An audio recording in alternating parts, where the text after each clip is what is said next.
What's up, guys? Stephen Cochran with Impression Management, and today I want to talk to you about a common misunderstanding that happens far too often in our communication, our understanding with other people. And I summarized it in this quote here.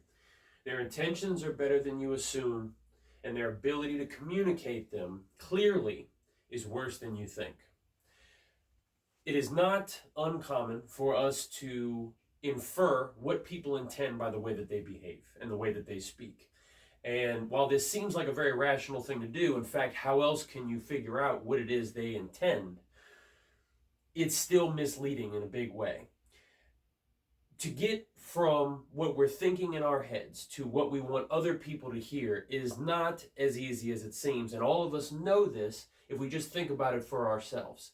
How often do you find yourself to be unprepared to express yourself to somebody in a really clear way, to when you walk away thinking, man, that was exactly what I wanted to say.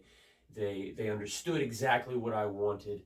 This is actually uncommon because we don't spend a lot of time getting ready for conversations. We don't think about them too much before they happen. And on top of that, not a lot of us spend time really honing in our communication skills, in closing that gap between what we're thinking and what we're saying, because it does take some intention, it takes some time. So before you go assuming what someone intends by their behavior and the way that they speak to you, take a moment to remember this. Their intentions are 9 times out of 10 better than you think they are.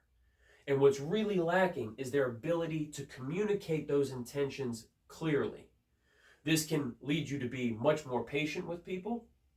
If you turn that very strong magnifying glass around at yourself, it should bring a lot of humility.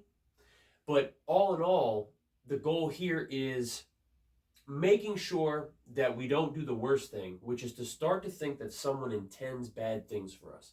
Because at the point in which you can be sure that the intentions are bad, that's when it's time you have to break away. And we don't want to make those sorts of choices without making sure that we're right. So we follow up. We can call things out right there in the moment. Look, I don't think you intended it to sound this way, but this is how I'm hearing it. There's a lot of steps in between just seeing what someone does or hearing what someone says and really understanding what they meant by it. So take the time necessary and you'll make better decisions.